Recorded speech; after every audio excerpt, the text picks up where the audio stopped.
Hello out there in Videoland, it's me again, Lazy Video Gamer. And as you know, I'm a huge fan of the Sega Mega CD, especially for Dune. But I'm too lazy to talk about this game. Instead, I show you this. I'm just a lazy video gamer, even too lazy to make fancy thumbnails. Guess which fantastic Mega CD game could that be? It is, of course, the first NBA Jam. It's basically an upgraded version of the Mega Drive module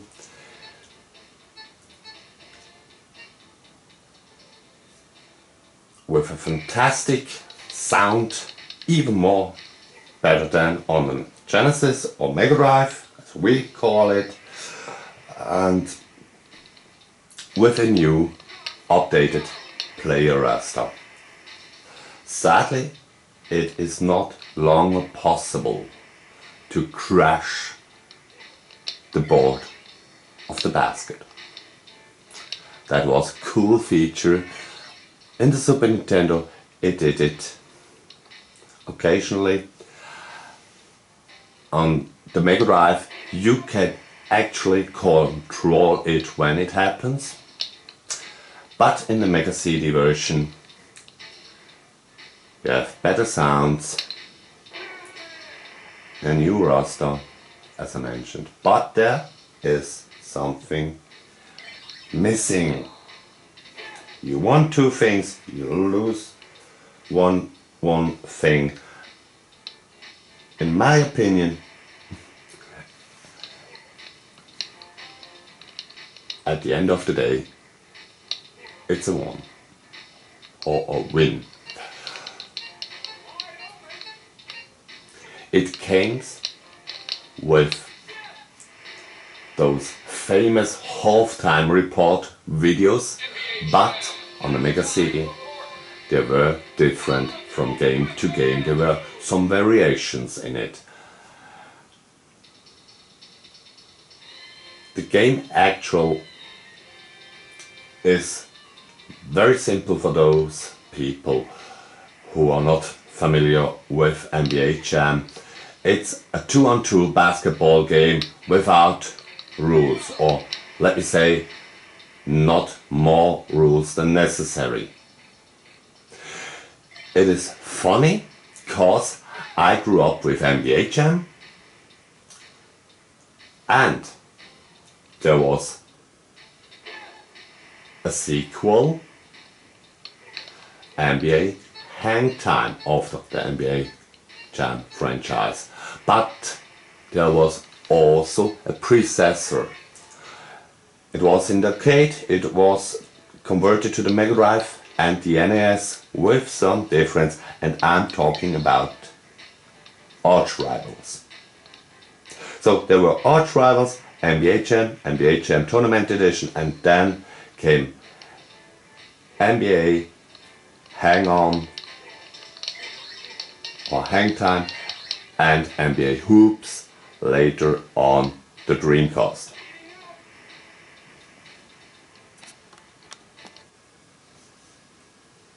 Now we have a game. When it was released, I don't give a first look or let me say second look at the game. I was not that interested in such adventure game. It's called Umemi Mystery Mansion. The story is that you and your sister go to this particular place and she's telling you the legend her grandma told her about these plants, these flowers, and the tree above you couldn't see, and that it's possible you'll be transformed in a butterfly. That is what happens to your sister. And then you come in the search for your sister to this mansion. And you hear some voices. Basically, it's a survival horror game. Survival horror / adventure game like Resident Evil, but without zombies. There are no opponents in this house. You're all alone. You only hear the voices of the butterflies, and you have to find some items to progress in the game. Sometime a key, sometime a box of matches.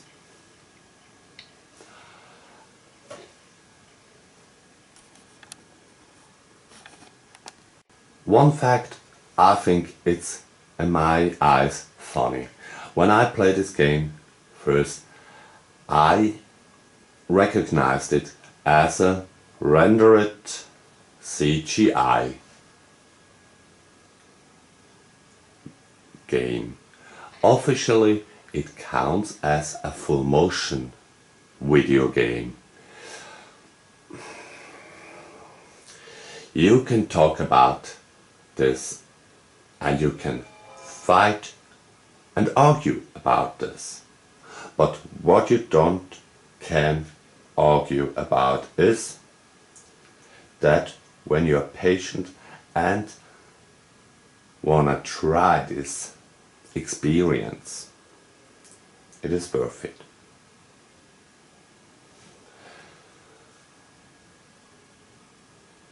Sadly, I must say, it is a very short game. When you know what you have to do, maybe with a walkthrough, or you already played it one time and finished it, and you made yourself a walkthrough, you can end this game in under an hour. Okay, it's funny, in Resident Evil you also can play very fast through.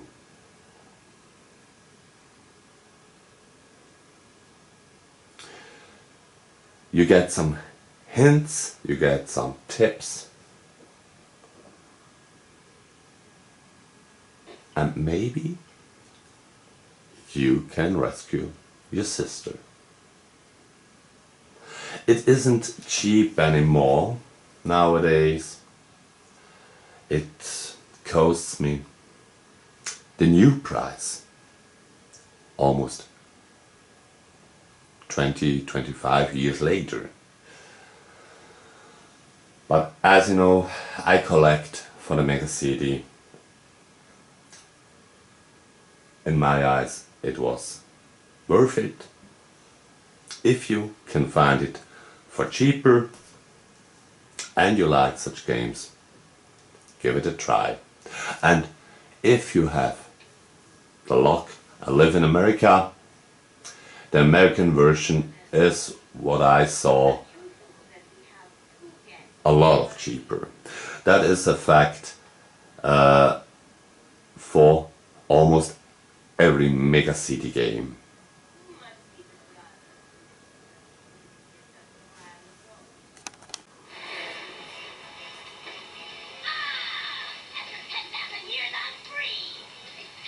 And now this game, I don't have to, or think I don't have to explain to you what or where the Power Rangers was. But I can say, back in the day, I didn't like the Power Rangers. I was getting older, but I'm still a comic fan, and I wished a third season or fourth season of Super Mario or Captain N on the Saturday morning television. But Power Rangers, yeah, it is very much, of course, influenced by the Japanese, let me say, Godzilla culture. Godzilla is very popular still today in Japan, and back in the day there were so many movies, and this Power Rangers, yeah, let me say, it's optically when they fight very similar to Godzilla, because humans in costumes fight in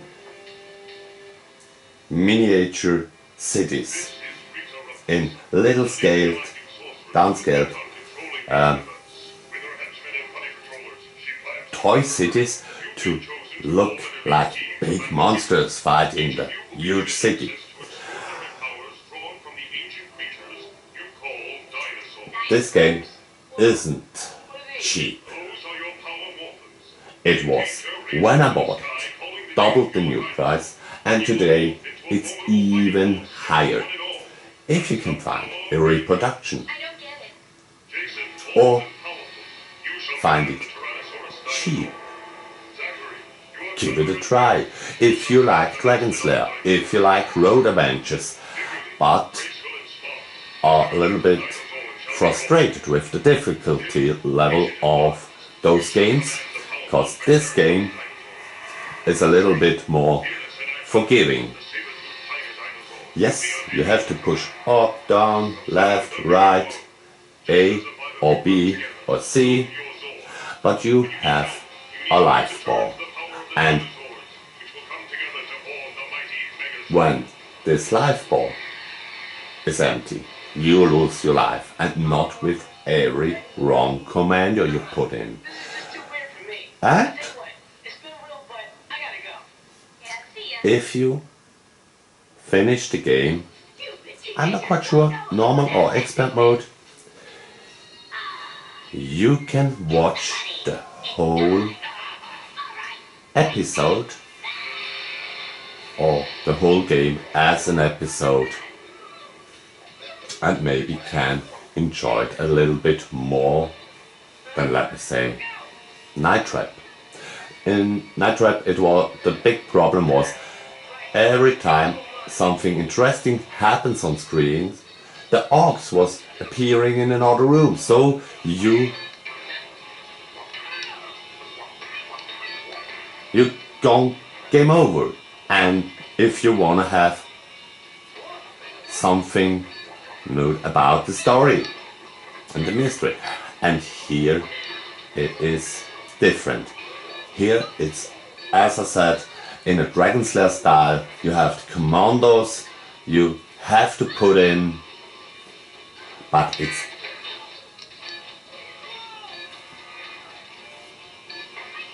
more forgiving than Dragon Slayer.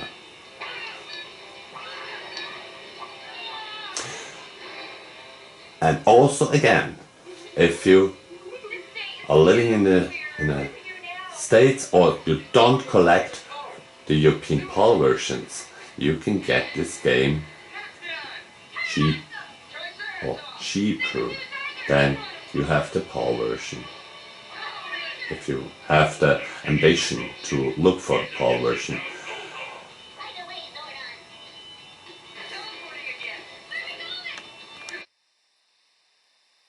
Are you feeling tired and depressed for waiting your arcade one-up machines from the European distributor?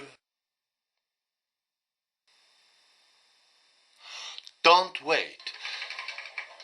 Buy a modded one and get all the cool, exciting games in one.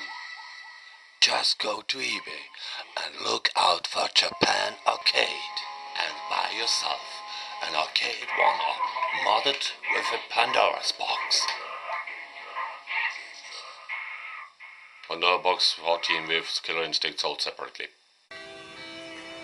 And that is it almost for today's Mega Sunday.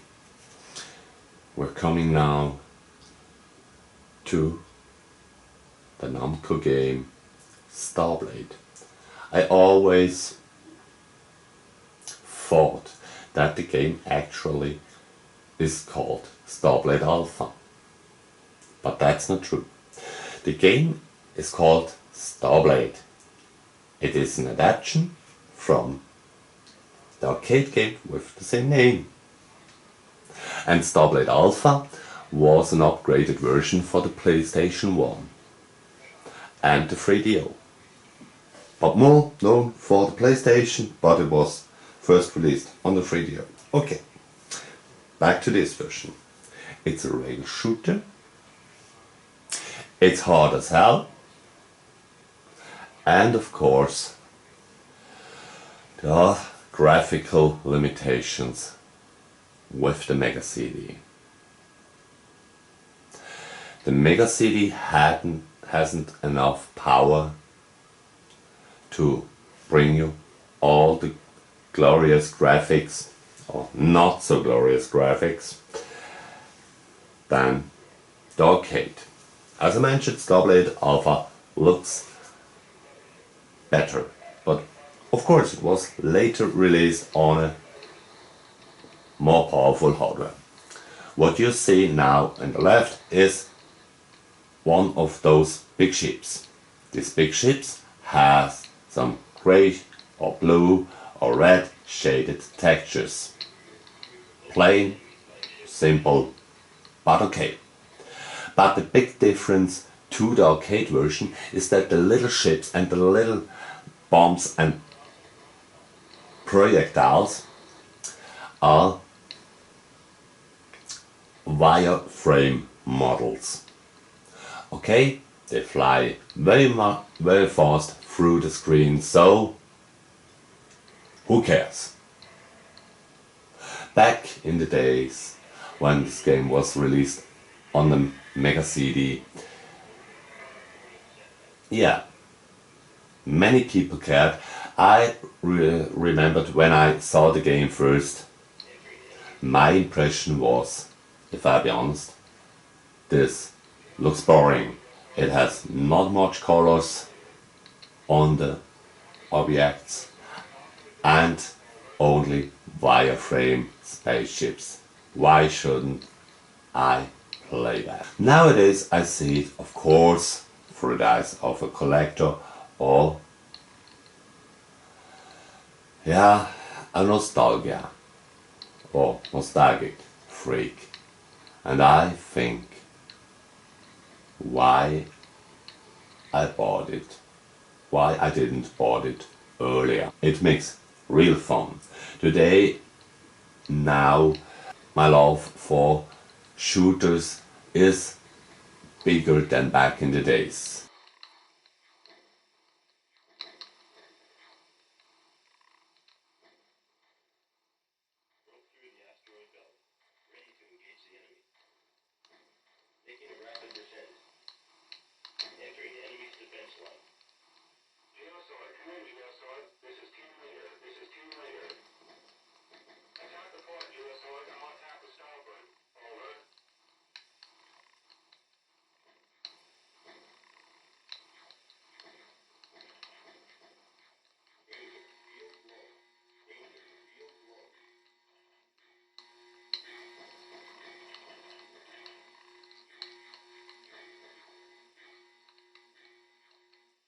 So, as you can see, you have only 3 credits. So the chance of seeing the end credit is very small.